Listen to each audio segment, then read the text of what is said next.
இருந்தவரும் இருக்கிறவரும் வருகிறவருமாகிய சர்வ வல்லமையுள்ள யாவாகிய யாஸ்வமேசியாவுடைய அதிகாரமுள்ள நாமத்தில் கடந்து வந்திருக்கிற ஒவ்வொரு பிள்ளைகளையும் நான் யாஸ்வமேசியாவுடைய நாமத்தில் வாழ்த்துகிறேன். யாவுடைய ஆசீர்வாதம் உங்களோடு கூட இருப்பதாக. அல்லேலூயா, அல்லேலூயா. யாஸ்வமேசியா தாமே உங்களை நேசிக்கிறவராய் உங்களோடு கூட இருக்க வேண்டும் என்று சொல்லி அவர் விரும்புகிறார். ஆனபடியினால் கழிந்த நாட்களில் உங்களோடு கூட பேசின வார்த்தையுடைய ஊடாய் மறுபடியும் உங்களிடத்தில் பேசும்படியாய் கடந்து வந்திருக்கிறார். சங்கீதங்களுடைய புஸ்தகம் 37வது சங்கீதம் அதனுடைய 3வது வசனத்திலிருந்து 5வது வசனம் வரைக்கும் யார் அதனால் சத்தமாக வாசிங்க.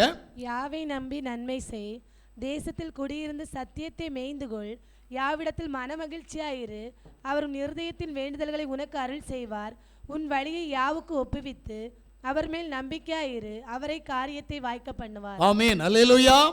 வாசிக்கப்பட்ட வேத பகுதியில் சர்வ வல்லமையுள்ள தேவன் சொல்லுகிறார், உன்னுடைய காரியம் உனக்கு வாய்க்கப்பட வேண்டுமானால், நீ விரும்புகிற காரியம் உனக்கு ஈடேற வேண்டுமானால், நீ நினைக்கிற காரியம் உனக்கு நடக்க வேண்டுமானால் நான் சொல்வதை கேள். அவ்வளவுதான், நான் சொல்றதை நீ கேளு.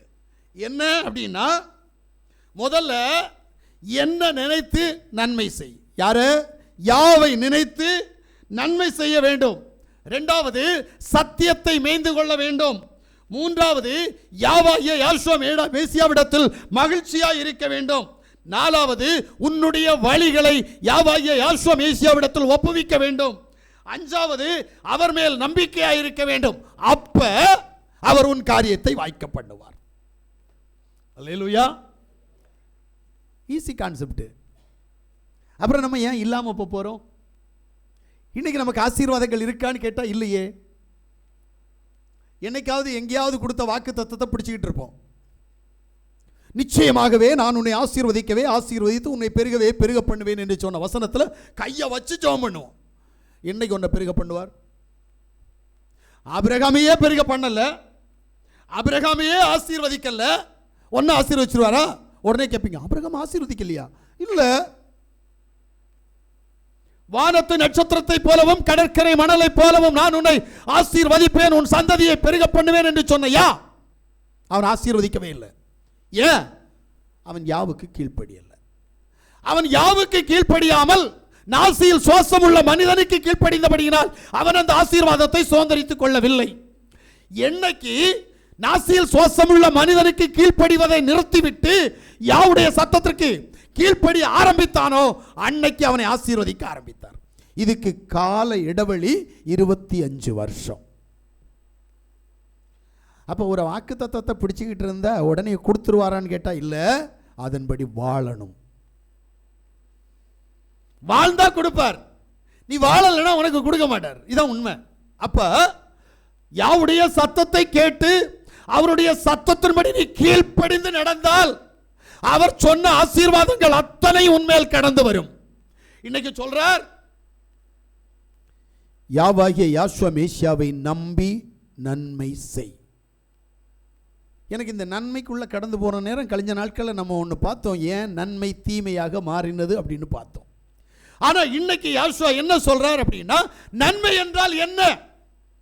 ஆதியாகமத்தினுடைய புஸ்தகம் 2வது அதிகாரம் 17வது வசனத்தை நான் வாசிக்கிற போது, ஆனாலும் நன்மை தீமை அறியத்தக்க விருட்சத்தின் கனியை புசிக்க வேண்டாம், அது நீ புசிக்கும் நாளில் சாகவே சாவாய் என்று கட்டளையிட்டார். இப்ப கேளுங்க, நன்மை தீமை அறியத்தக்க விருட்சத்தின் கனியை நீ புசிக்கும் நாளில் சாகவே சாவாய்.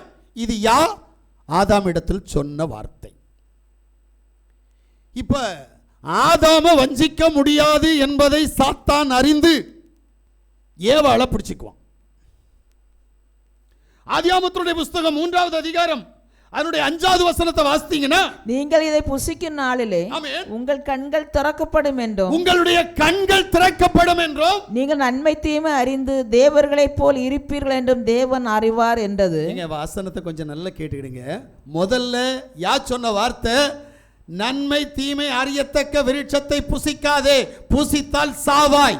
இப்ப சாத்தான் வந்து சொல்றான், இதை புசிக்கும் நாளில் நீங்கள் தேவர்களை போல் இருப்பீர்கள் என்று தேவன் அறிவார், ஆனபடியினால் உன்னை புசிக்க வேண்டாம் என்று சொன்னார் என்று சொல்லி வஞ்சகமான செயலை சாத்தான் ஏவாளிடத்திலே ஓதுகிறான். இப்ப ஏவாள் தேவனுடைய வார்த்தையை மறந்து இப்பிரபஞ்சத்தின் அதிபதியினுடைய வார்த்தைக்குள்ளாக கடந்து போகிறாள். அல்லேலூயா. ஆதியாகமத்தினுடைய புத்தகம் 3வது அதிகாரம் 22வது வசனத்தை நாம் வாசிக்கிற போது, பின்பு தேவனாகிய இதோ மனுஷன் நன்மை தீமை அறியத்தக்கவனாய் நம்மில் ஒருவரை போல ஆனான். இப்பொழுதும் அவன் தன் கையை நீட்டி ஜீவ விருட்சத்தின் கனியையும் பறித்து புசித்து என்றைக்கும் உயிரோடு இராதபடிக்கு செய்ய வேண்டும் என்று. என்றைக்கும் உயிரோடு இராதபடிக்கு. அப்போ நல்லா புரிஞ்சுடுங்க. இப்போ சாத்தான் ஏவாளை வஞ்சிப்பதற்காக இந்த நன்மை தீமை அறியத்தக்க விருட்சத்தின் கனி உனக்கு மரணத்தை உண்டு பண்ணாது, உன் கண்கள் திறக்கப்பட்டு நீ தேவர்களை போல் இருப்பாய் என்று தேவன் அறிவார் என்று சொல்லி ஒரு மோட்டிவேஷன் ஏவாளுக்கு கொடுக்கப்பட்ட போது அதை பறித்து தான் புசித்து தன் புருஷனுக்கும் கொடுத்தாள் என்று சொல்லி வேதம் சொல்லுகிறது. இந்த பழத்தை புசித்ததினால், இந்த கனியை புசித்ததினால் ஏதோ ஒன்று இவங்களை தொடர்ந்து பிடிக்க வந்துருச்சு. என்னது? மரணம். இப்ப தேவன் பார்க்கிறார், இவர்கள் என் வார்த்தைக்கு கீழ்ப்படியாமல் நன்மை தீமை அறியத்தக்க விருட்சத்தின் கனியை இவர்கள் புசித்தபடியினால் இவர்களுக்கு மரண தண்டனையை நான் கொடுத்து இவர்களை நான் என்ன செய்ய போறேன்? வெளியில் விட போகிறேன். ஆனால் அதற்கு முன்பாக ஒன்றை நான் செய்ய வேண்டும். இவர்கள் இந்த ஏதேன் தோட்டத்தில் இருந்தால் நன்மை தீமை அறியத்தக்க விருட்சத்தின் கனியை புசித்து நம்மை போல் குணமுள்ளவர்களாய் இருக்கிற இவர்கள் உயிரோடு இருக்கும்படி ஜீவ விருட்சத்தின் கனியை புசித்து விடுவார்கள் என்கின்ற எண்ணத்தினுடைய ஊடாய் ஜீவ விருட்சத்தின் கனியை ஆதாம் ஏவாள் புசிக்க கூடாதபடிக்கு ஜீவ விருட்சத்தின் கனிக்கு காவல் வைக்கிறார். ஏன்? இவர்கள் மரிக்க வேண்டும். ஜீவ விருட்சத்தின் கனியை புசித்தால் இவர்களுக்கு மரணம் வராது. ஆனபடியினால் இப்ப காவல் வைக்கிறார் ஜீவ விருட்சத்தின் கனிக்கு. 2 தேவதூதர்களோடு கூட 2 சுடரொளி பட்டயத்தை வைத்து ஜீவ விருட்சத்தின் கனியை ஆதாம் புசிக்க கூடாது, ஏவாள் புசிக்க கூடாது, இவர்கள் பாவம் செய்தபடியினால் மரித்தே ஆக வேண்டும் என்கின்ற நிபந்தனைக்குள் ஜீவ விருட்சத்தை காவல் காக்கிறார். அப்ப நல்லா புரிஞ்சுக்கணும், நன்மை தீமை அறியத்தக்க விருட்சத்தை சாப்பிட்டதன் மூலமாக மரணம் அவர்களை ஆண்டு கொள்ள கடந்து வருகிறது. இல்லைன்னா உங்களுக்கு மரணம் இல்லை. உண்மையிலேயே ஆதாமை யாவாகிய தேவன் இந்த பூமியிலே சிருஷ்டித்ததற்கு காரணம் அவன் மரணத்தை காணாதவனாய் இருக்க வேண்டும் என்பதற்காக. மரணம் அவனை பின்தொடரக்கூடாது, மரணத்தை அவன் மேற்கொள்ள வேண்டும் என்பதற்காகவே ஆதாமை சிருஷ்டித்தார். ஆனால் பாவம் செய்தபடியினால் மரணம் அவர்களை ஆண்டு கொள்ளும்படியாய் கடந்து வருகிறது. அல்லேலூயா. இப்ப இங்க நன்மை தீமைக்கு நன்மை என்றால் என்ன என்கின்ற அறிவுக்குள்ளாக நாம் கடந்து போகும்போது 1 பேதுருடைய புத்தகம் 3வது அதிகாரம் 11வது வசனத்தை நான் வாசிக்கிற போது, பொல்லாப்பை விட்டு நீங்கி நன்மை செய்து சமாதானத்தை தேடி அதை பின்தொடர கடவன். பொல்லாப்பை விட்டு நீங்கி நன்மை செய். இத கான்செப்ட். ஏன்னா நான் கொஞ்ச நாள்ல ஒரு வசனத்தை வாசித்தேன். நன்மை தீமை அறியாத குழந்தைகளை நான் அங்கே கொண்டு செல்வேன். எனக்கு அது ரொம்ப வித்தியாசமா இருந்துச்சு. ஏன்னா சர்வ வல்லமையுள்ள தேவன் இந்த பூமிக்கு வந்தபோது ஒரு வார்த்தையை சொன்னார். என்ன சொன்னார்? சிறு பிள்ளைகளை என்னிடத்தில் வரவிடுங்கள், தடுக்க வேண்டாம், விண்ணரசு அவர்களது என்று சொன்னார். ஏன் விண்ணரசு சிறு பிள்ளைகளுக்கு உரியது? அவர்கள் நன்மை தீமை அறியாதவர்கள், ஆனபடியினால் விண்ணரசை அவர்களுக்கு நான் கொடுக்க போகிறேன் என்று சொன்னார். ஆனா ஒரு ராஜா சொல்லுவோம், ஆண்டவரே, இந்த தேசத்து ஜனங்களுடைய நன்மை தீமை இன்னதென்று நான் நியாயம் விசாரிக்க எனக்கு ஞானத்தை தாரும் என்று கேட்கிறான். வேதத்தில் நான் இதுக்குள்ளால கடந்து போகிற போது நிறைய சம்பவங்கள் இருக்கு. ஆனா எனக்கு இப்ப அது வேண்டாம், நன்மை வேண்டும். இந்த நன்மை என்னன்னு நிறைய பேருக்கு தெரியல. நன்மைனா என்ன? ஏழைக்கு இறங்குகிறது, கர்த்தருக்கு கடன் கொடுப்பது, அதுதான் நன்மைன்னு நினைக்கிறோம். இல்லை, நன்மை என்று சொல்லக்கூடியதை நீ கடைபிடிக்கவில்லை என்று சொன்னால் யாவுடைய சமூகத்தில் நீ கடந்து போக முடியாது. அப்ப நன்மை என்றால் என்ன? யாக்கோபனுடைய புத்தகம் 2வது அதிகாரம் அதனுடைய 8வது வசனத்தை யாராவது சத்தமா வாசிங்க. உன்னிடத்தில் நீ அன்பு கூறுவது போல ஆமென் பிறனிடத்தில் அன்பு கூறுவாய் என்று வேத வாக்கியம் சொல்லுகிற ராஜரீக பிரமாணத்தை நீங்கள் நிறைவேற்றினால் நன்மை செய்வீர்கள். பாத்தீங்களா? ஏன்னா பழைய ஏற்பாட்டின் புத்தகத்தில் நியாய பிரமாணம் 613 கற்பனைகளை கொண்டதாக இருக்கிறது. அதை 3ஆக பெரும் பிரிவாக பிரித்திருக்கிறார் வேதம். ஆனால் அந்த 613 கற்பனைகளை கொண்ட நியாய பிரமாணத்தை எம்பெருமான் இந்த பூமிக்கு கடந்து வந்த போது மோசேயுடைய கையில நியாய பிரமாணத்தை கொடுத்த அதே தேவன் இந்த பூமியிலே கடந்து வருகிறார். வந்தவர் சொல்லுகிறார், நான் நியாய பிரமாணத்தை நிறைவேற்ற வந்தேன் என்று சொல்லி நியாய பிரமாணத்தை 2ஆக மாற்றுகிறார், 2 கற்பனையாக மாற்றுகிறார். அந்த 2 கற்பனையில் 2வது கற்பனை தான் உன்னை நீ நேசிப்பது போல் பிறரை நேசிக்க வேண்டும் என்கின்ற அந்த கட்டளை. அது என் தேவனுக்கு நல்லது. செய்றோமா நம்ம? 2வது நல்லது. 1 தீமோத்தேயுடைய புத்தகம் 6வது அதிகாரம் 17வது வசனத்தை நான் வாசிக்கிற போது, இவ்வுலகத்திலே ஐஸ்வர்யம் உள்ளவர்கள் இருமாப்பான சிந்தை உள்ளவர்களாய் இராமலும் இருமாப்புள்ள சிந்தை உள்ளவர்களாய் இராமலும் நிலையற்ற ஐஸ்வர்யத்தின் மேல் நம்பிக்கை வையாமலும் நிலையற்ற ஐஸ்வர்யத்தின் மேல் நம்பிக்கை வையாமலும் நாம் அனுபவிப்பது சகலவிதமான நன்மைகளை நமக்கு சம்பூர்ணமாய் கொடுக்கிற ஜீவனுள்ள தேவன் மேல் நம்பிக்கை வைக்கவும். இப்ப ஒரு நன்மை என்ன அப்படின்னா, இருமாப்பான சிந்தை நம்மகிட்ட இருக்கக்கூடாது, நிலையற்ற ஐஸ்வர்யத்தின் மேல் ஸ்நேகம் வைக்கக்கூடாது. இவ்வளவுதான் கான்செப்ட். இது என் தேவன் நல்லது என்று காண்கிறார். ஆனா யாவுக்குள்ள கடந்து வருகிற போது நம்ம எல்லாரும் அதைத்தான் செஞ்சுட்டு வரோம். இல்லை, அதனால அது. ஆனா வந்து கொஞ்சம் கையில கிடைச்சிச்சுன்னா அப்புறம் கையில கிடைச்சதை எப்படி பாதுகாக்கணும்? ஏன்னா நானே இன்னொரு இடத்துல கற்றுக் கொடுப்பேன். பணக்காரன் யார் என்று கேட்டால் கையில் வந்திருக்கும் பணத்தை பாதுகாக்கிறவன் மட்டுமே பணக்காரன். இதுதான் என்னுடைய கொள்கை. ஏன்னா நான் அங்கே ட்ரெயினர் ஒரு இடத்துல, அங்கே நான் கற்றுக் கொடுக்கிறது, கையில் வந்திருக்கிற பணத்தை பாதுகாக்கிறவன் எவனோ அவன் பணக்காரன். இன்னைக்கு நிறைய பேர் சொல்லுவாங்க என்னன்ட்டு, பணத்தை சம்பாதிச்சுட்டு தான் அவன் பணக்காரன். சம்பாதிக்கிற அளவு அவனுக்கு செலவு வரும். ஏழைக்கு ஏத்த செலவு, பணக்காரனுக்கு ஏற்ற செலவு, கோடீஸ்வரனுக்கு கோடிகளுக்கு ஏற்ற செலவு, லட்சாதிபதிக்கு லட்சங்களுக்கு ஏற்ற செலவு வரும். அப்ப இருக்கிற பணம் கரைந்து போகும், அவன் பணக்காரனாக முடியாது. பணத்தை எவன் பாதுகாக்கிறானோ அவன் பணக்காரன். இது உனக்கு இல்ல, யாவுடைய பிள்ளைகளுக்கு இல்ல, இது யாசுவாமிஷியாவுடைய சந்ததிக்கு இல்ல, இது உலகத்தானுக்கு. யாசுவாமிஷியாவுடைய சந்ததி என்ன செய்யணும்னா நாளைய தினத்தை குறித்து கவலைப்படக்கூடாது.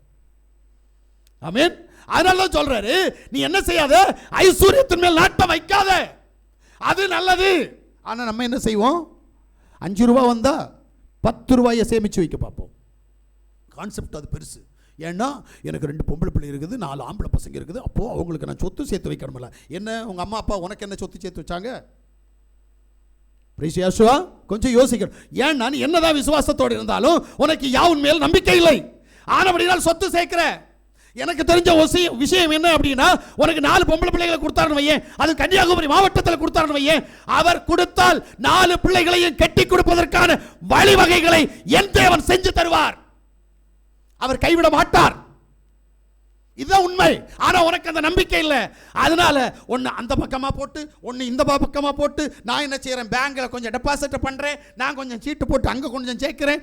ஒழுங்கா தின்ன மாட்டான், ஒழுங்கா உடுத்த மாட்டான். இது தேவனுக்கு பிடிக்காது. நல்லா புரிஞ்சுக்கிடுங்க. சத்தியம் நீ நினைக்கிற மாதிரி இல்ல, வேதம் நினைக்கிற மாதிரி நீ சத்தியத்துக்குள்ள கடந்து போகணும். அல்லேலூயா. அடுத்து வாசிங்க 1 தெசலோனிக்கேயருடைய புத்தகம் 5வது அதிகாரம் 15வது வசனத்துக்குள்ள வாங்க. ஒருவனும் மற்றொருவன் செய்யும் தீமைக்கு தீமை செய்யாதபடிக்கு பாருங்கள். ஆமென். உங்களுக்குள்ளும் மற்ற யாவருக்குள்ளும் எப்பொழுதும் நன்மை செய்ய நாடுங்கள். இப்ப அடுத்த நன்மை என்ன அப்படின்னா, உனக்கு விரோதமாக ஒருவன் தீமை செய்தால் அவனுக்கு ஒரு நாள் தீமை செய்யாத, அவனுக்கு நன்மை செய். இதான் நன்மை. இந்த நன்மையை தான் தேவன் விரும்புகிறார். செய்வியா? செய்ய மாட்டோம். ஏழைன்னா ஒரு கண்ணு, பணக்காரன்னா ஒரு கண்ணு, பேச்சு சாமர்த்தியம் உள்ளவன் ஒரு கண்ணு, பேச்சு சாமர்த்தியம் இல்லாதவன் என்றால் ஒரு கண்ணு. இதுதான் இன்றைக்கு நம்மகிட்ட இருக்குதுங்க. இதை என் தேவன் விரும்பல. உனக்கு எந்த விதமான உதவியை செய்ய முடியாதவனை நீ நேசிக்கணும்ன்றதான் என் தேவனுடைய சட்டம். நம்ம என்ன செய்யறோம் தெரியுமா? நான் ஒரு 5 ரூபாய் கொடுத்தா அவன் 10 ரூபாய் செலவு பண்ணான், அவனை நம்ம நேசிக்கணும், அவன் தான் நமக்கு ஃப்ரெண்டு. இல்லை, எங்க அப்பா அப்படி சொல்லல. நீ 10 ரூபாய் செலவு பண்ணி கூட அவனால 1 ரூபாய் செலவு பண்ண முடியாதுன்னா அவனை நண்பனாக ஏற்றுக்கொள். எங்க கைமாறு கேட்க கூடாதுங்க. நான் செஞ்சதுக்கு பலன் எனக்கு வேணும்னு எதிர்பார்க்க கூடாது. என்யா அப்படிப்பட்டவர். என் யாசுவா இதைத்தான் செஞ்சார். எங்க பாவம் செஞ்ச உன்னுடைய பாவத்தை அவர் மேல சுமந்துட்டு பழிய ஓம் மரண தண்டனை அவர் ஏத்துக்கிட்டார்லவா, ஒன்னால் அவருக்கு என்ன லாபம்? அவர் தான் மாடல், நமக்கு வழிகாட்டி அவர் தானே. அப்போ நாம நேசிக்கிறவங்க மட்டும் எனக்கு உதவி செஞ்சா மட்டும், என்னட்ட அன்பா இருந்தா மட்டும், என்னட்ட நல்லா பேசினா மட்டும் அவங்க எனக்கு ஃப்ரெண்டுன்னு நினைக்கிறியே, இங்கேயே தேவன் உனக்கு ஆப்பு வைக்க போறார். நல்லா புரிஞ்சுக்கிடுங்க. அப்ப நன்மையானது உன்னிடத்தில் இல்லை. நீ நன்மையானதை தேட வேண்டுமானால் யாவுடைய சத்தத்திற்கு நீ செவி கொடுக்கிறவனாய் மாறணும். அல்லேலூயா. அடுத்து சொல்றார் கலாத்தியருடைய புத்தகம் 6வது அதிகாரம் 6வது வசனம்.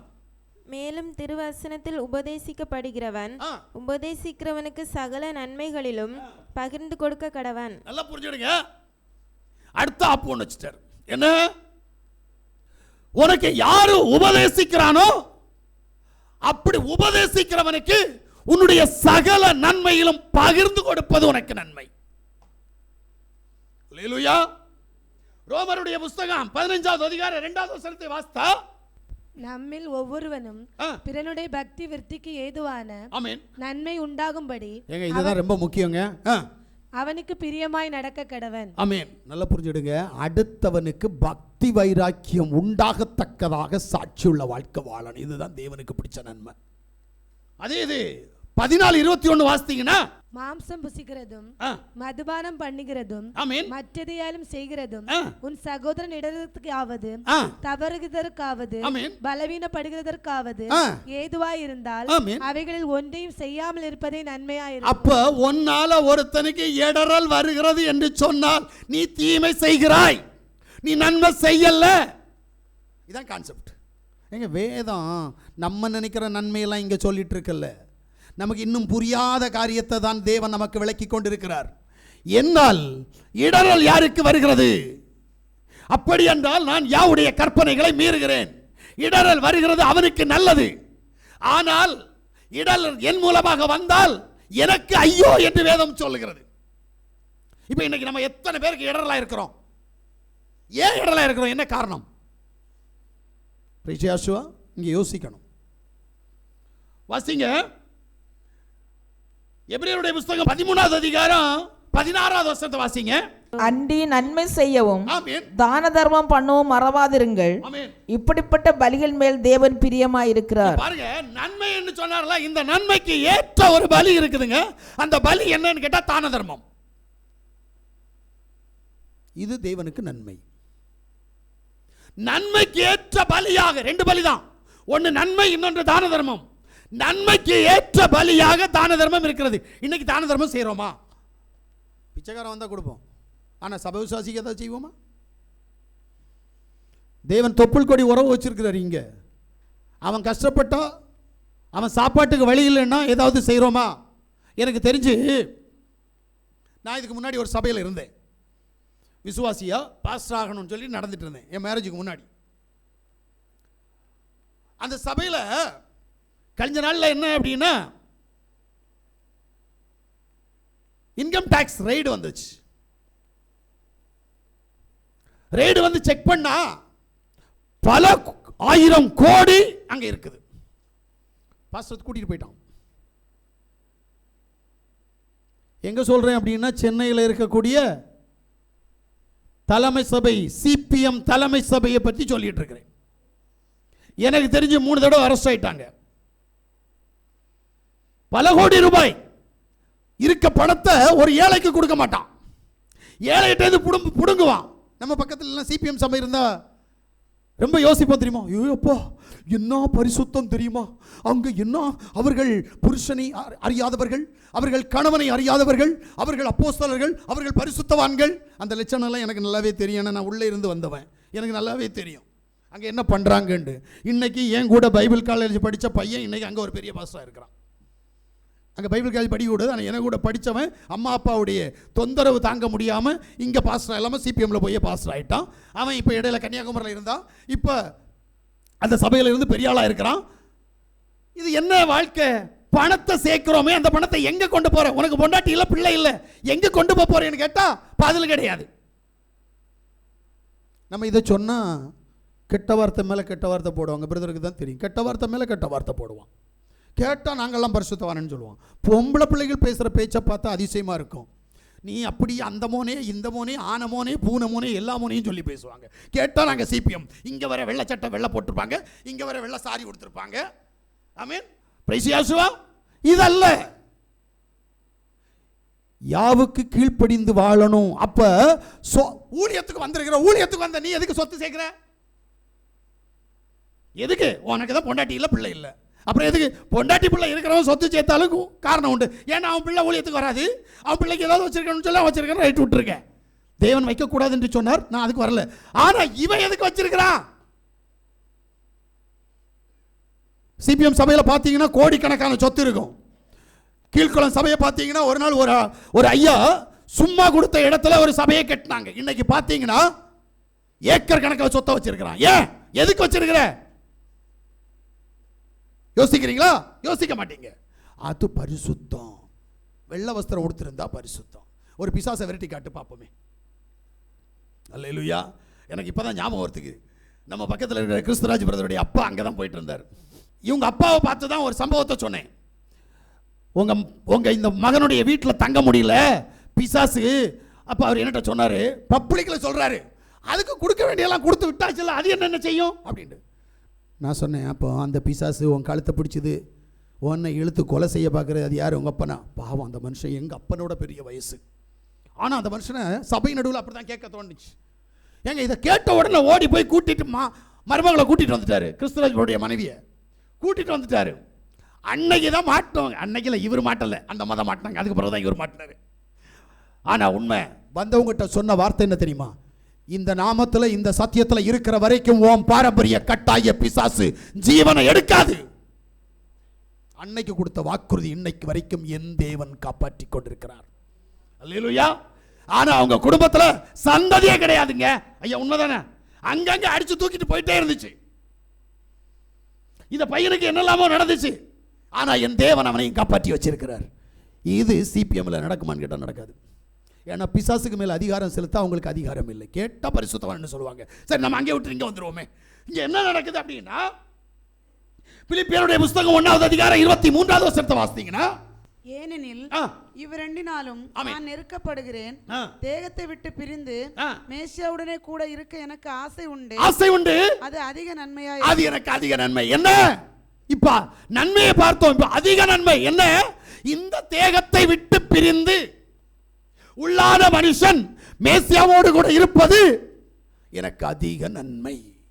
நம்ம போவோமா? இந்த தேகத்தை விட்டு பிரிஞ்சு போறதுக்குன்னா இப்போ எதுக்கு இங்கே நீ சம்பாதிச்சு சொத்து சேர்த்து சுகம் சேர்த்து பணம் சேர்த்து அது சேர்த்து ஆனை சேர்த்து பூனை சேர்த்து வச்சிருக்கிறோம்? நீ தான் இந்த உடம்பையே ஒரு நாள் விட்டுட்டு இல்லை போற. இதே விட்டுட்டு போறது தான் அவருக்கு நல்லதான். அல்லேலூயா. அதனால தான் சொல்றாரு எரேமியாவுடைய புத்தகம் 5வது அதிகாரம் 25வது வசனத்தை நான் வாசிக்கிற போது, உங்கள் அக்கிரமங்கள் இவைகளை விலக்கி உங்கள் பாவங்கள் உங்களுக்கு நன்மை வரவிட்டாதிருக்கிறது. நல்லா கேளுங்க. இப்ப கேட்ட நன்மைகள் உனக்கு வராமல் இருப்பதற்கு காரணம் உன்னுடைய அக்கிரமங்களும் உன்னுடைய பாவங்களும். இதனால் தான் இங்கு சொல்லப்பட்ட ஒரு 8 நன்மைகள் உனக்கு வரமாட்டேங்குது. யோசிக்கிறீங்களா? ஏன் நமக்கு இந்த நன்மை வரல? நன்மைன்னு பார்த்தா பணத்தை எதிர்பார்க்கிறோம், நன்மைன்னு பார்த்தா சொத்து சுகத்தை எதிர்பார்க்கிறோம். இப்படி தான் நம்ம எதிர்பார்க்கிறோமே தவிர வேதத்தில் சொல்லப்பட்ட நன்மைகளை தேடி ஆராய்ந்து கண்டுபிடித்து தனக்கு சொந்தமாக்குகிறவர்கள் யார்? அல்லேலூயா. ரோமருடைய புஸ்தகம் 2வது அதிகாரம் 10வது வசனத்தை வாசிக்கிற போது, முன்பு யூதரிலும் பின்பு கிரேக்கரிலும் எவன் நன்மை செய்கிறானோ அவனுக்கு மகிமையும் கனமும் சமாதானமும் உண்டாகும். நல்லா கேட்டுடுங்க, நன்மை செய்கிறவனுக்கு மகிமை, கனம், சமாதானம். எவ்வளவு பெரிய ஆசீர்வாதம். இப்ப இது கிடைச்சிருச்சுன்னு வையேன், இதுக்கு ஒன்ன தகுதி ஆக்கிறார் நீ நன்மைக்குள்ளால. ஏன்னா சங்கீதம் 37:3 என்ன சொன்னார்? யாவை நம்பி நன்மை செய். இப்ப இந்த நன்மைக்குள்ள கடந்து போனா கன மகிமை சமாதானத்தை உனக்கு கொடுக்கிற யா உன்னோடு கூட கடந்து வருவார். இரண்டாவது அவர் என்ன சொல்றார்? சத்தியத்தை மேய்ந்து கொள். அல்லேலூயா. தேசத்தில் கூடியிருந்து சத்தியத்தை மேய்ந்து கொள். இப்ப சத்தியம் எங்க இருக்குதுங்க? யார்கிட்ட இருக்குது சத்தியம்? நானும் கத்தின்னு இருக்கிறேன். என்னன்ட்டு சத்தியபரன் ஒருத்தர் இருக்கிறாரு. அந்த சத்தியம் யாசுவா தான். ஏன் அப்படின்னா யோவான் சுவிசேஷம் 14வது அதிகாரம் 6வது வசனம் சொல்கிறது, அண்ட சராசரனை சிருஷ்டித்த தேவன் இந்த பூமிக்கு வந்தபோது நானே வழியும் சத்தியமும் ஜீவனும் என்று சொன்னார். இவர் தான் சத்தியம். ஆனா இவரை சத்தியமா ஏத்துக்காம ஒவ்வொருத்தனும் ஒவ்வொரு பேரை வச்சு கும்பிட்டு இருக்கிறான். நீங்க நல்லா புரிஞ்சுடுங்க. என் பிள்ளைக்கு எனக்கு கடவுள் நான் மலடன் என்ற பெயர் எனக்கு வராமல் இருக்க எனக்கும் என் மனைவிக்கும் என் தேவன் கற்பத்தின் கனியை தந்தார். நல்லா புரிஞ்சுடுங்க, கற்பத்தின் கனியை தந்தார். இந்த கனிக்கு அவர் முன்குறிக்கப்பட்ட பெயர் பிரகாரமாக அந்த பிள்ளைகளுக்கு நானும் என் மனைவியுமாக சேர்ந்து பெயர் வைத்திருக்கிறோம். யாருக்கு பேர் வைப்போம்? பிள்ளைகளுக்கு பேர் வைப்போம். எங்கேயாவது கேள்விப்பட்டிருக்கீங்களா தகப்பனுக்கு பிள்ளை பேர் வச்சதாக? கேள்விப்பட்டிருக்கீங்க? யாராவது கேள்விப்பட்டிருக்கீங்க? ஆனா கிறிஸ்தவ உலகத்தில் தகப்பனுக்கே பிள்ளை தான் பேர் வைப்பான். எந்த தகப்பனுக்கு? யாசுவா மேசியா என்ற தகப்பனுக்கு. அதாவது அண்ட சராசரங்களை சிருஷ்டித்த தேவன் இந்த பூமியிலே கடந்து வந்தார். அவருடைய தீர்மானம் என்னவென்று கேட்டால், வானத்திலிருந்து வந்த தேவனுக்கு பூமியில் இருக்கிற மனுஷன் பேர் வைக்க கூடாது என்பதற்காக வானத்திலிருந்தே ஒரு தூதனை வர செய்து அவன் மூலமாக பெயரை சூசேப்பருக்கு கையில கொடுத்துட்டார். அவருக்கு பேர் என்ன? யாசுவா. பிறந்த ஊர்ல யாசுவா, வளர்ந்த ஊர்ல யாசுவா. இவன் போய் ஒட்டுனா பாருங்க, இந்த புறஜாதின்னு சொல்ற நாம ஒட்டுனோம் பார்த்தீங்களா? அதாவது அவர் யாருக்காக வந்தார்? புறஜாதிகளுக்காக வந்தாரா? இல்லை, அவர் யூதர்களுக்காக வந்தார். அவருடைய பைபிளை முதல்ல கடன் வாங்கி வச்சிருக்கிறோம். கிறிஸ்தவன் கடன் வாங்கி வச்சிருக்கிறான் வேதத்தை. கடவுளை கடன் வாங்குறது பதிலா ரோம கடவுளை கடன் வாங்கிட்டான். யூத கடவுளை கடன் வாங்கல. ஆமென். ரோமர்கள் எந்த கடவுளை கும்பிட்டானோ அந்த கடவுளை இவன் கூப்பிட்டு வச்சு அந்த கடவுளை கும்பிட ஆரம்பிச்சிட்டான். ஏன்னா யூதர்கள் வணங்கின கடவுள் யா, தன்னை அறிமுகப்படுத்தும்படியா இந்த பூமிக்கு வந்த கடவுள் யாசுவா. நன்றாக புரிந்து கொள்ளுங்கள். இப்ப அவர் இந்த பூமிக்கு வந்து யாசுவாவாக நிற்கிறார். இவரை கடன் வாங்கிறவன் என்ன சொல்றான் தெரியுமா? அவர் யார் தெரியுமா? அவர் பராபரன். அவர் யார் தெரியுமா? சர்வேஸ்வரன். அவர் யார் தெரியுமா? சேசு. அவர் யார் தெரியுமா? ஜேசு. அவர் யார் தெரியுமா? இன்னைக்கு இயேசு. இப்படி எல்லாம் பேர் வைக்கிறான். தேவன் என்ன சொன்னார் தெரியுமா? நாசியில சுவாசமுள்ள மனுஷன் தேவனுக்கு பேர் வைக்க கூடாது. ஆனபடியினால் என் கூட இருக்கக்கூடிய முப்படை தளபதிகளில் ஒருவனாக காபிரியல் என்னுடைய பேரை வானத்திலிருந்து இந்த பூமிக்கு கொண்டு வருவான் என்கின்ற பறைசாற்றுதலின்படி தூதன் கொண்டு வந்தான். அந்த பேரை இவன் கிறிஸ்தவன் நம்ப மாட்டான். இவன் ஒரு பேர் வைக்க ஆரம்பிச்சான் அவருக்கு. இப்ப சத்தியம் மாறி போச்சு. ஏன்னா சத்தியபரருடைய பேரை நீ வச்சா சத்தியமாகுமா? அது அவர் அல்லவா சொல்லணும். அவர் தானே சத்தியபரர். இப்ப அவருடைய பேரை மாத்தி நம்ம என்னலாமோ பேரை உருவாக்கிறோம். பாத்தீங்களா? இங்க சத்தியம் அடிபட்டு போயிடுச்சு. ஆனா இங்க சத்தியம் என்னன்னு சொல்றார்?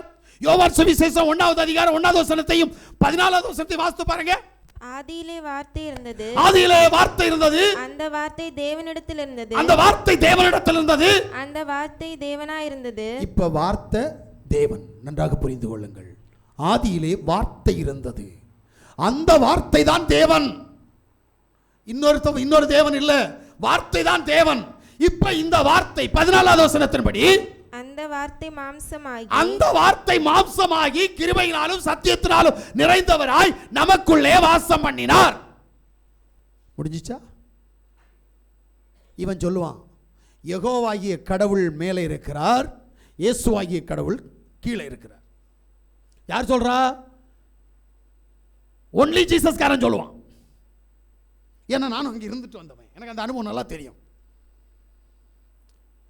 யெகோவாகிய கடவுளுக்கு ரூபம் இல்லை, இயேசுவாகிய கடவுளுக்கு ரூபம் உண்டு. கேட்டா ஒன் காடு, ஒன்லி ஜீசஸ் அப்படிலாம் சொல்லுவான்.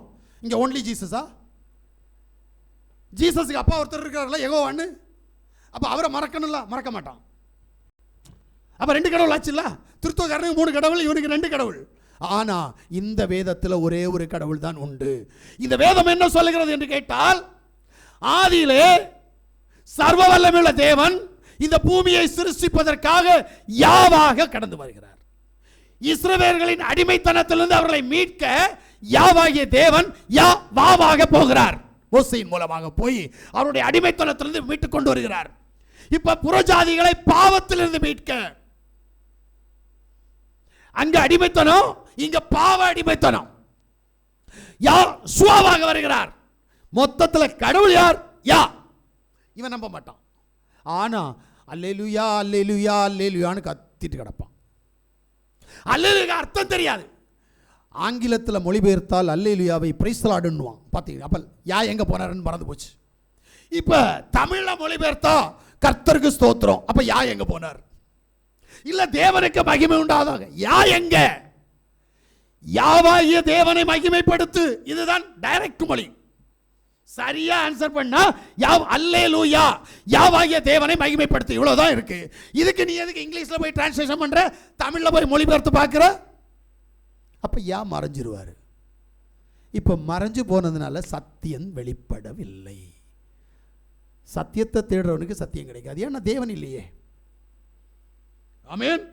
வெளிப்படுத்தலுடைய புத்தகம் 21வது அதிகாரம் 5வது வசனத்தை வாசிக்கிற போது, சிங்காசனத்தின் மேல் வீற்றிருந்தவர், ஆமென், இதோ நான் சகலத்தையும் புதிதாக்கிறேன் என்றார். பின்னும் அவர், இந்த வசனங்கள் சத்தியமும் உண்மையுமானவைகள். இந்த வசனங்கள் சத்தியமும் உண்மையுமானது. இதுல ஒரு வள்ளி ஒரு புள்ளி மாத்தாத. அப்படி மாத்துனா கழுத்துல எந்திரக்கல்ல கட்டி கடல்ல தாத்திர வேண்டாரு. இவனுக்கு ஏத்த மாதிரி வசனத்தை மாத்திட்டே இருப்பான். அல்லேலூயா அல்லேலூயா.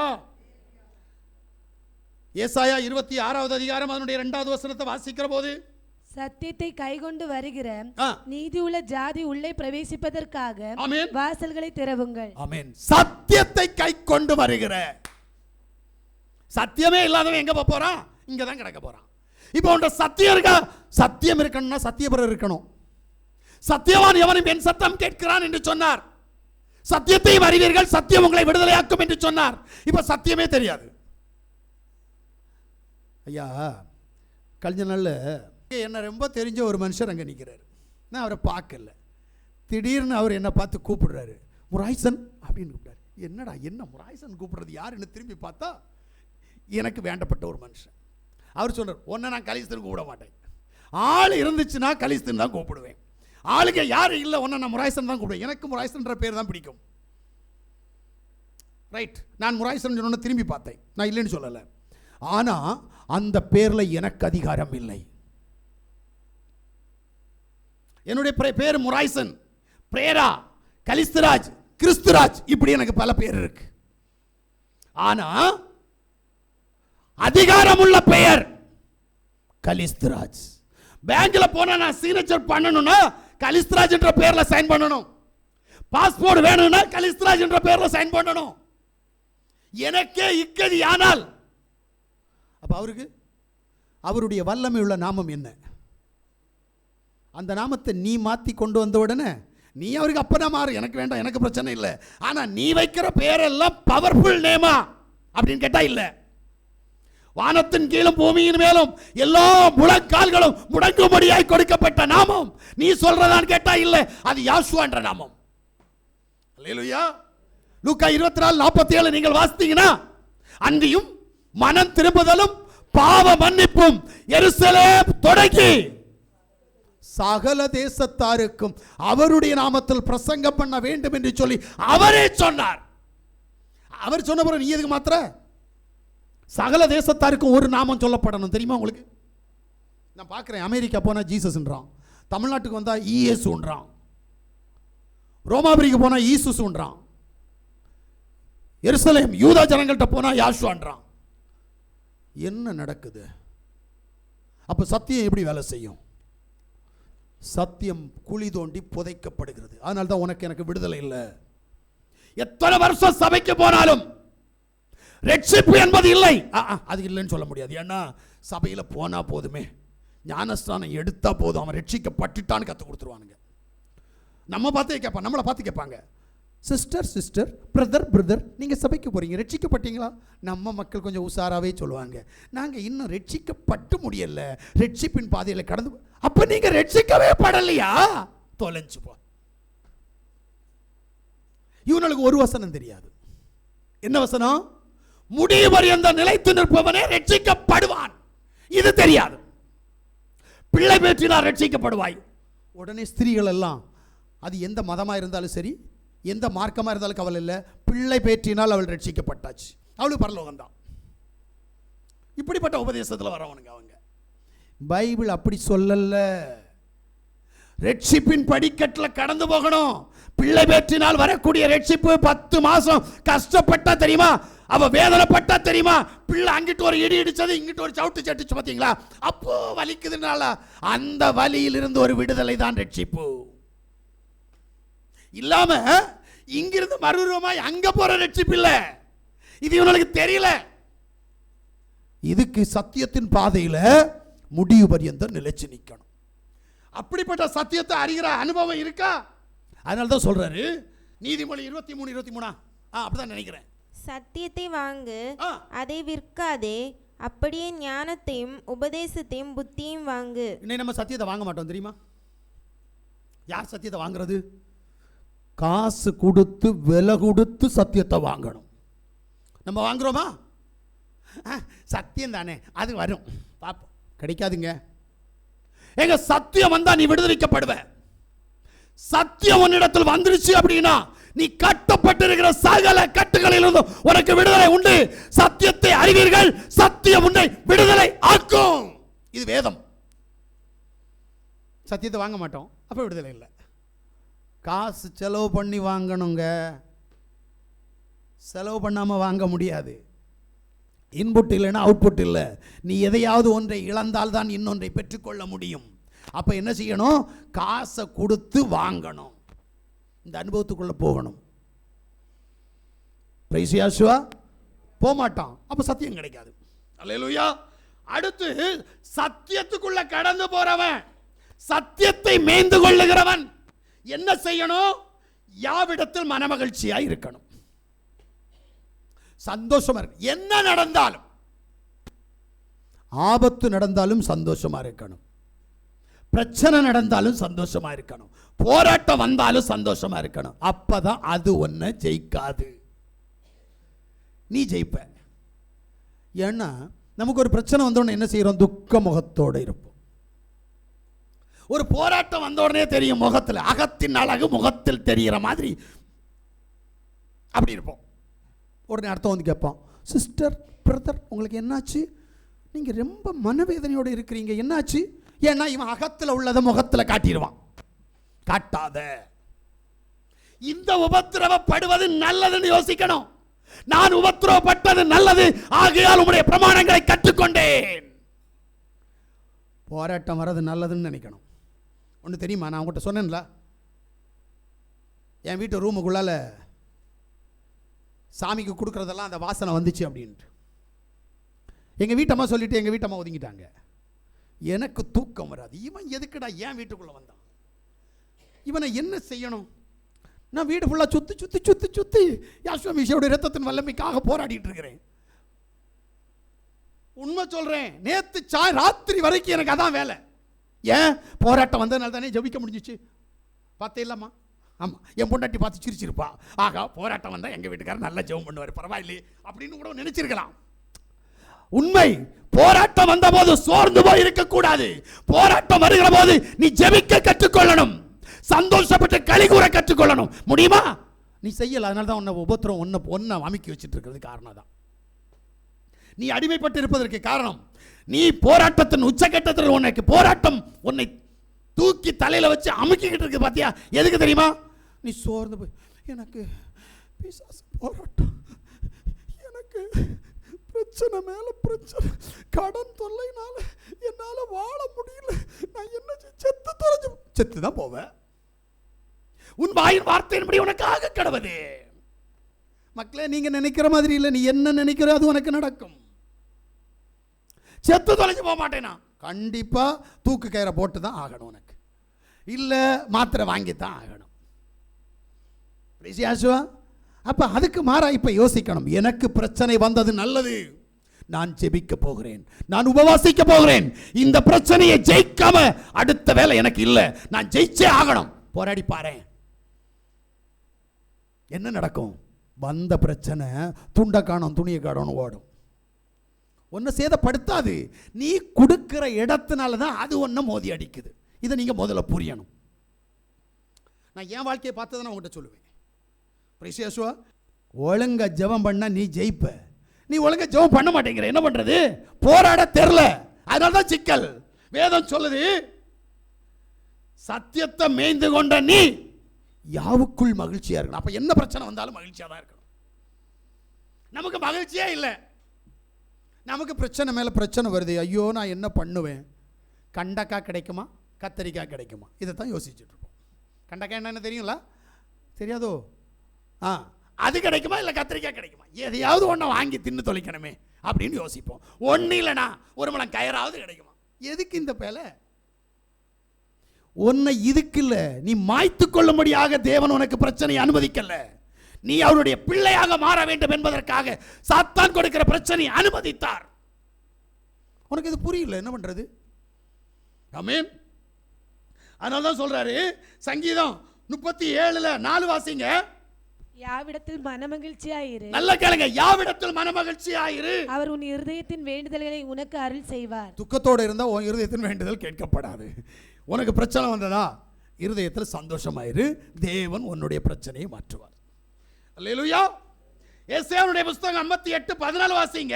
அப்பொழுது யாவில் மனமகிழ்ச்சியாய் இருப்பாய். யாவில் மனமகிழ்ச்சியாய் இருப்பாய். பூமியின் உயர்ந்த இடங்களில் உன்னை ஏறி இருக்கும்படி பண்ணி. எங்க நீ மனமகிழ்ச்சியாய் இருந்தால் பூமியின் உயர்ந்த இடங்களில் உன்னை ஏறி இருக்க பண்ணி உன் தகப்பனாகிய யாக்கோபுடைய சுதந்திரத்தால் உன்னை போஷிப்பேன். ஆமென். யாவுடைய வாய் இதை சொல்லிற்று. பாத்தீங்களா?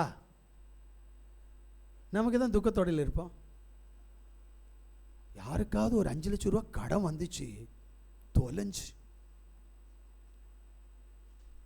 கடன் எதுக்கு வாங்கின? நீ தின்றதுக்கு, நீ உடுத்துறதுக்கு, நீ இருக்கிறதுக்கு, உன் தேவைக்கு 5 லட்சம் ரூபா வாங்கின. இது கடனா வந்துச்சு. கடன் அடையும். நீ சம்பாதிச்சு கடனை மூட்டணும்.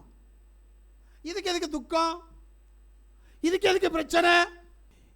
நான் ஆராதிக்கிற யாவாகிய யாஷ்வா மேசியா உன் மன விருப்பத்தின்படி உனக்கு செய்வார். நீ என்ன வேணாலும் கேளு, உனக்கு கிடைக்கும். ஆனா நீ அவருடைய பிள்ளையா இருக்கணும். இதுதான் கண்டிஷன். நம்ம அவருடைய பிள்ளை இல்லாம, ஆண்டவரே எனக்கு ஒரு லாரி தருவீருமா? இந்த யானை கேட்டான் அந்த கதை. யானையை வாங்கிட்டு யானைக்கு என்ன செய்ய முடியாது? சாப்பாடு போட முடியாது. என்ன பண்ற? அதே கதையாக இங்க. லாரி கிடைக்குமா? லாரிக்கு பெட்ரோல் யார் போடுவா? டீசல் யார் போடுவா? ஆமென். கேட்கிறவன் எல்லாத்தையும் கேட்பான். யாவுக்கு என்ன சித்தம், எனக்கு கிடைக்கிறதுல என்ன சித்தம், இதை முதல்ல கேட்டுப்பாரு. ஆமென். அவருக்கு சித்தமானதை நீ கேட்டா உடனே கிடைக்கும். அவருடைய பிள்ளையா இருந்து கேளு, சும்மா கேட்டுறாத. எங்க அப்பாட்ட கேட்கிறவன் எவனும் பெற்றுக்கொள்வான். அவர் அப்படிதான் சொன்னாரு. என் நாமத்தினாலே எவன் கேட்கிறானோ அவன் பெற்றுக்கொள்வான். கேளுங்கள், உங்கள் துக்கம் சந்தோஷமாய் மாறும்படி நான் உங்களுக்கு செய்வேன் சொன்னார். உனக்கு செய்யலைன்னா உன் தப்பு, அவர் தப்பு கிடையாது. நீ அவருடைய நாமத்தில் உண்மையா இருந்து கேட்டுப்பார், உனக்கு கொடுப்பார். அல்லேலூயா. அவர் சர்வ வல்லமையுள்ள தேவன். சும்மா ஒன்னை என்னை பார்க்கிற மாதிரி அவரை பார்க்க கூடாது. அவர் பரிசுத்தர்.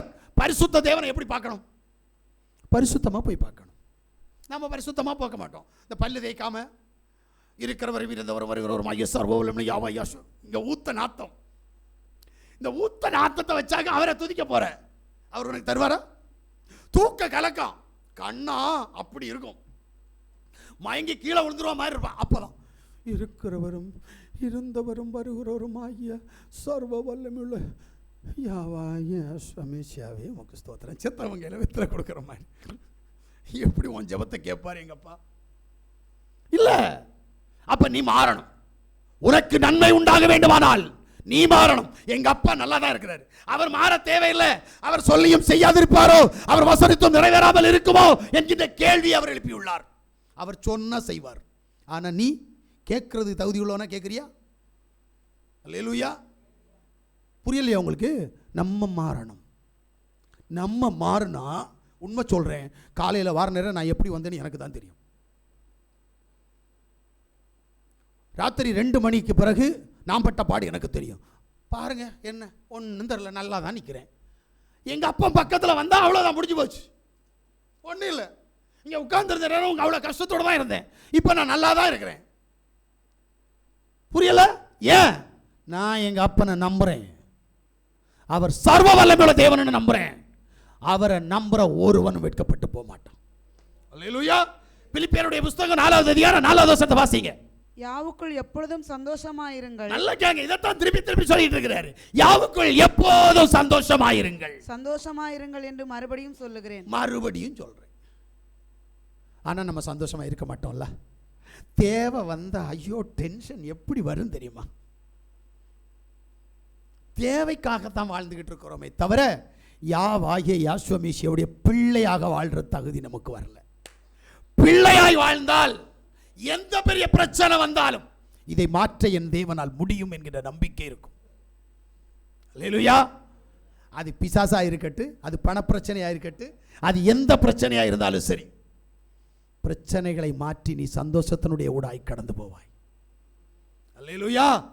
நான் என்ன சொல்ல வரேன் அப்படின்னா, உபத்திரவம் வருவது நல்லதுன்னு நினைங்க. உபத்திரவப்பட்டது நல்லது. உபத்திரவம் வந்த உடனே நீ என்ன செய்யற? யாவுடைய சமூகத்தை விட்டு வெளியே போற. அங்கதான் உனக்கு பிரச்சனை மேல் பிரச்சனை ஜாஸ்தி ஆகுது. இதை நல்லதுன்னு நினைக்க முடியுமா? அதுக்காக போராடி ஜெயத்தின் மேல் ஜெயத்தை சுதந்திரமாக்கி கொள்ள முடியுமா?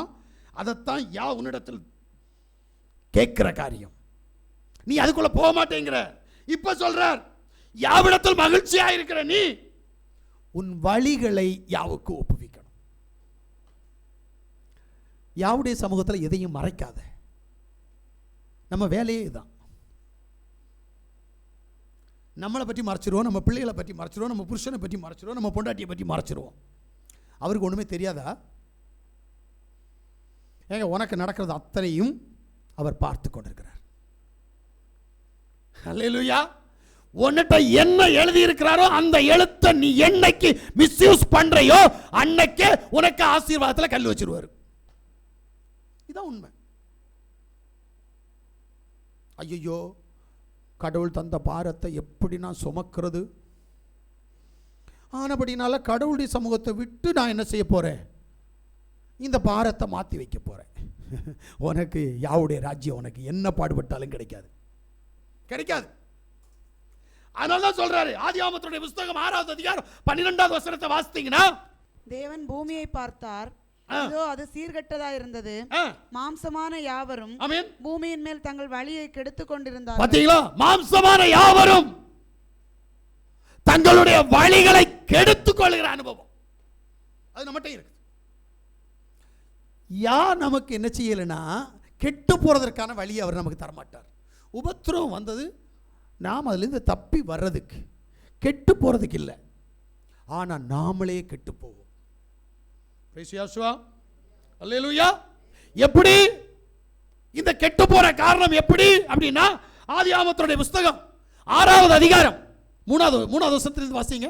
அப்பொழுது என் ஆவி என்னென்றைக்கும் மனுஷரோட போராடுவதில்லை, அவன் மாம்சம் தானே, அவன் இருக்க போகிற நாட்கள் 120 வருஷம் என்றார். அந்நாட்கள் ராட்சதர் பூமியில் இருந்தார்கள். பின்பு தேவகுமாரர் மனுஷகுமாரத்திகளை கூடுகிறதுனால, கொஞ்சம் பொறுமை. தேவகுமாரர்கள் மனுஷகுமாரத்திகளை கூடுகிறதுனால் இவர்கள் அவர்களுக்கு பிள்ளைகளை பெற்றபோது இவர்களும் பூர்வத்தில் பேர் பெற்ற மனுஷராகிய பலவான்கள் ஆனார்கள். மனுஷருடைய அக்கிரமம் பூமியிலே பெருகிறது என்றும் அவன் இருதயத்து நினைவுகளின் தோற்றமெல்லாம் நித்தமும் பொல்லாததென்றும் யா கண்டு தாம் பூமியிலே மனுஷனை உண்டாக்கினதற்காக யா மனஸ்தாபப்பட்டார். அது அவர் இருதயத்துக்கு விசனமாய் இருந்தது. இப்ப தேவகுமாரர்கள் மனுஷ குமாரத்திகளோடு ஐக்கியம், இதனால் பிறக்கிறது ராட்சசர்கள். கொஞ்சம் யோசிங்க, இரண்டாவது வசனத்தில் இருக்கும்னு நினைக்கிறேன், அப்படித்தானே? தேவகுமாரர் மனுஷ குமாரத்திகளை அதிக சௌந்தரியம் உள்ளவர்கள் என்று கண்டு அவர்களுக்குள்ளே தங்களுக்கு பெண்களை தெரிந்து கொண்டார்கள். திருமணம் ஆகலையா, தெரிந்து கொண்டார்களாம். இந்த தெரிந்து கொண்ட விதத்தில் ராட்சசர்கள் பிறந்தார்களாம். இது யாவுடைய சமூகத்தில் பாவமாய் அக்கிரமமாய் இருந்தது. அல்லேலூயா. ஏன்னா வழியை கெடுக்கிறாங்க. இன்னைக்கு நம்மவும் இதுதான். யா ஒன்ன சொல்லுவார், நாம இன்னொன்னு செஞ்சிட்டு இருப்போம். உதாரணத்துக்கு யாசுவா ஒரு காரியத்தை சொல்லி வச்சிருக்கிறார். என்ன அப்படின்னா, ஸ்திரீகளை பார்த்து சொல்றாரு, தலைமுடி வெட்டிராத. நம்ம என்ன பண்ணுவோம்? அழகுக்காக தலைமுடி வெட்டும்.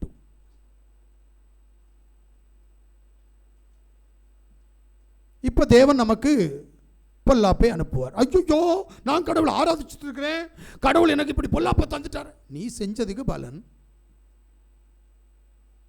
ஆமீன். யோசிங்க, எங்க ஒரு தப்பு நடக்குதோ அந்த தப்புக்கேற்ற பலன் நமக்கு கிடைக்கும். நாம அந்த தப்பை செய்யல அப்படின்னா தேவன் நம்மை தண்டனைக்கு உட்படுத்த மாட்டார். அல்லேலூயா, அல்லேலூயா. இப்ப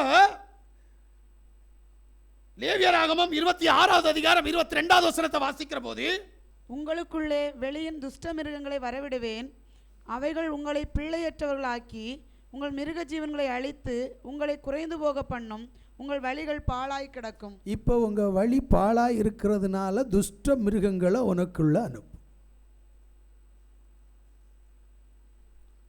இதனுடைய ஆழம் கொஞ்சம் கஷ்டம். பிரைசியாசுவா, நான் அறிஞ்சோ அறியாமலோ ஒரு காலத்தில் எங்கள் அப்பாட்ட ஒரு காரியத்தை சொன்னேன். ஆண்டவரே, என்ன நீர் நல்லா நடத்துறீர், எனக்கு எவனெல்லாம் தீர்க்கதரிசனம் சொல்லுவானோ அவனெல்லாம் அழிஞ்சு போவான். அது என்னமோ எனக்கு தெரியாது. அப்போ நான் எங்கள் அப்பாட்ட சொன்னேன், ஆண்டவரே, நான் தப்பு பண்ணினா நான் பயப்படுகிற விஷ ஜந்துவை நான் பார்க்கணும். அப்போ நான் என்ன கேட்பேன், ஆண்டவரே, நான் எங்கே தப்பு பண்ணினோ அந்த தப்பை விட்டு வெளியில் வர்றதுக்கு நான் முயற்சி பண்ணுவேன்ப்பான்.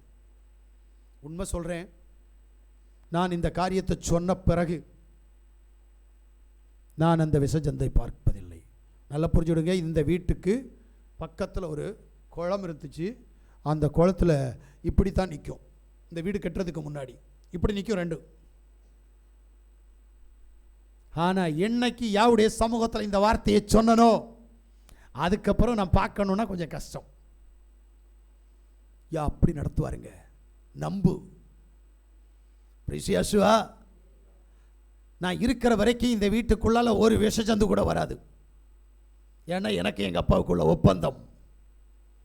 அவர் அதில் கரெக்டாக இருப்பாருங்க. நீங்கள் கரெக்டாக இருக்கிற வரைக்கும் அவர் கரெக்டாக இருப்பார். அல்லேலூயா. இதான் உண்மை. யோசித்து பார்க்குறியா? அப்போ அவர் பொய் உரையாத தேவன். நீ பொய் செஞ்சாதான் உனக்கு பிரச்சனை வரும். ஆமென். அதனால தான் சொல்றாரு, அவர் மேல் நம்பிக்கையாயிரு. நீ தான் தப்பு பண்ணுவ, அவர் தப்பு பண்ண மாட்டார். வருகிற உபத்திரவம் நல்லதென்று நினைத்து யாவுடைய சமூகத்தில் சகலத்தை ஒப்புவித்து பாழாய் போகாதபடி உபத்திரவப்படாதபடிக்கு யாவை நம்பு, அவருக்குள் மனமகிழ்ச்சியாயிரு என்று சொன்னார். இப்ப சொல்றார், அவர் மேல் நம்பிக்கையாயிரு. அல்லேலூயா. ஏன்னா அவர் மேல நம்பிக்கையா இருக்கிறவன் முதல்ல விடுதலை அடைவான். விடுதலை நீ நம்பு. உனக்கு என்ன பிரச்சனை இருக்கோ அதை விட்டுட்டு பிரச்சனையை மறந்து யாவை நம்பி பாரு. பிரிசியாசுவா, உனக்கு என்ன பிசாசு போராட்டமா? கவலைப்படாத. பண கஷ்டமா, கடனா? கவலைப்படாத. உனக்கு உபத்திரமா, சத்ருவினால் உபத்திரமா? கவலைப்படாத. யாசுவை நம்பி பாரு. நம்பணும். நீ நம்புனா உன் பிரச்சனை மாறும். நம்பாத பட்சத்தில் மாறாது. மோளே மக்களே, மாறாது. அது ஜாஸ்தி ஆகும். அல்லேலூயா. அதான் சொன்னேன்ல, பிளைன் ஏறி போறவன் சொல்றான், நான் பழைய ஆள் இல்லை, இப்போ நான் புதுசாக போகிறேன். அப்பா எனக்கு ஜெபம் பண்ணுங்க, சபையார் எனக்கு ஜெபம் பண்ணுங்க, எனக்கு நல்லது நடக்கணும். நம்புறான். பார்த்தீங்களா, அவனுக்குள்ள ஏதோ ஒரு மாற்றம் வந்திருக்குது. இந்த மாற்றத்தில் அவன் உறுதியாக இருக்கிற போது அவனை யாவாகிய யாஷுவா அவனை ஆசீர்வதிக்க ஆரம்பிப்பார். உன்னை ஆசீர்வதிப்பார், கவலைப்படாத. ஆனா நீ நம்புறியா? நம்பிக்கை எதுக்கு மேலே வச்சிருக்க தெரியுமா? நாசியில் சுவாசம் மனுஷன் மேலே வச்சிருப்பேன். நான் போனால் அவன்கிட்ட போய் ஒரு 10 லட்சம் ரூபா கடன் கேட்டால் தருவானா தரமாட்டானா? ஒரு 10,000 ரூபா கேட்டால் தருவானா தரமாட்டான்? தரவே மாட்டான். ஏன் ஒன்றில் அவனுக்கு தெரியுமே, இதுகிட்ட கொடுத்தா பணம் திரும்பி வராது, அதனால இவனுக்கு கொடுக்கக்கூடாது. அப்போ நீ என்ன செய்யக்கூடாதுன்னா, நான் நம்பக்கூடாது போல இவளை நம்பக்கூடாது, இவனை நம்பக்கூடாது, நாசியில் சுவாசமுள்ள ஒரு மனுஷனை நம்பாத, நீ அவரை நம்பிப்பாரு. நல்ல பூட்டு போட்டு பூட்டி வச்சிருக்கிற பூட்டை, இரும்பு தாட்பால்களை திறந்து அந்த ரகத்தில் இருக்கிற பொக்கிஷங்களை உனக்கு கொடுப்பேன்றாரு. எப்படி யோசிக்கிறியா? என் தேவனை நீ இதுவரைக்கும் பரீட்சை பார்க்கல. அவர் திறந்து கொடுத்தா ஒருத்தனாலையும் பூட்ட முடியாது, அவர் பூட்டினா ஒருத்தனாலையும் திறக்க முடியாது. பிரைஸ் யாஷுவா, அல்லேலூயா. நான் ஆராதிக்கிற தேவன் அப்படிப்பட்ட தேவன். அப்ப நீ அந்த தேவனை அறிஞ்சிருக்கிறேன்னா அந்த தேவனை ஆராதிக்க பழகணும். அப்படி பழகினா அவர் சொல்றாரு, அவரே உன் காரியங்களை வாய்க்க பண்ணுகிற தேவன். உபாகமத்தினுடைய புஸ்தகம் 1வது அதிகாரம் 17வது வசனத்தை வாசிங்க. நியாயத்திலே முகதாட்சணியம் பாராமல் பெரியவனுக்கு செவி கொடுப்பது போல சிறியவனுக்கும் செவி கொடுக்க கடவீர்கள். மனிதன் முகத்திற்கு பயப்படுவீர்களாக, நியாய தீர்ப்பு தேவனுடையது. உங்களுக்கு கடினமாய் இருக்கும் காரியத்தை என்னிடத்தில் கொண்டு வாருங்கள், நான் அதை கேட்பேன் என்று சொல்லி. பாத்தீங்களா, உனக்கு முடியல, உனக்கு முடியாத காரியத்தை என்னிடத்துல கொண்டு வான்னு கூப்பிடுறாரு. அப்பதான் அவர் காரிய சித்தி உண்டு பண்ணுவார். நீ அவரை நம்பலையே, நீ மனுஷனையெல்லாம் நம்புற, அதிகாரியெல்லாம் நம்புற. இங்க ஒரு அம்மா அடிக்கடி என்று சொல்லுவாங்க, அதிகாரி செக் பண்ண வருவான், வார அதிகாரி என்னை பற்றி கவலையே பட மாட்டான். சரி பரவாயில்ல, நீ நான் போறேன்னு போட்டுக்கிறோம். பக்கத்தில் இருக்கவங்களை எல்லாம் செக் பண்ணுவான். என் தேவன் எப்படிப்பட்டவன் நானே யோசித்து பார்ப்பேன். அந்த பிள்ளை சொல்ற சாட்சியை வச்சு நான் பார்ப்பேன். அப்போ இந்த பிள்ளை ஜெபிக்கிறதுனால அதிகாரி வந்து இந்த பிள்ளையை செக் பண்ணவே மாட்டேங்கிறான். அப்படிதானேம்மா? செக் பண்ணவே மாட்டேங்கிறான். ஆனா பக்கத்தில் இருக்கவங்கள, அவங்கள சபைக்கு தான் போறாங்க, அவங்கள செக் பண்றான், இந்த அம்மாவை செக் பண்ண மாட்டேங்கிறான். என்ன காரணம்? இந்த அம்மா ஜெபம் பண்றாங்க, இந்த ஜெபத்தை கேட்கிறார். அல்லேலூயா. வேதம் இதைத்தான் சொல்லுது, உன் காரியங்களை வாய்க்க பண்ணுகிற இடத்தில் உன் காரியத்தை அவரிடத்தில் போய் சொல்லு, அவர் உனக்கு விடுதலையை தரக்கூடிய தேவன். அல்லேலூயா. அதனாலதான் தேவன் சொல்றாரு, யாவை நம்பி நன்மை செய், சத்தியத்தை மேய்ந்து கொள், யாவரிடத்தில் யாவாகிய யாசுவா மேசியாவிடத்தில் மனமகிழ்ச்சியாயிரு, உன் வழிகளை யாவாகிய யாசுவா மேசியாவிடத்தில் ஒப்புவி, அவர் மேல் நம்பிக்கையாயிரு, அப்போது அவர் உன் காரியத்தை வாய்க்க பண்ணுவார் என்று சொன்னார். அப்ப நம்முடைய காரியங்கள் வாய்க்கப்படணும்னா, நம்முடைய பிரச்சனைகள் மாறணும்னா, நமக்கு இருக்கிற உபத்திரவங்கள், நமக்கு இருக்கிற அடிமைத்தனங்கள், நமக்கு இருக்கிற போராட்டங்கள் மாறணும்னா, யாவாகிய யாசுவா மேசியாவை முழு இருதயத்தோடு நம்பு. அவர் உன்னை ஆசீர்வதித்து, உன்னை பாதுகாத்து, உன்னை சத்தியத்தின் பாதையிலே நடத்தி, உனக்கு ஜெயத்தின் மேல் ஜெயத்தை கொடுக்க அவர் வல்லமையுள்ள தேவனாயிருக்கிறார். நம்ம எல்லாரும் ஜெபிப்போமா?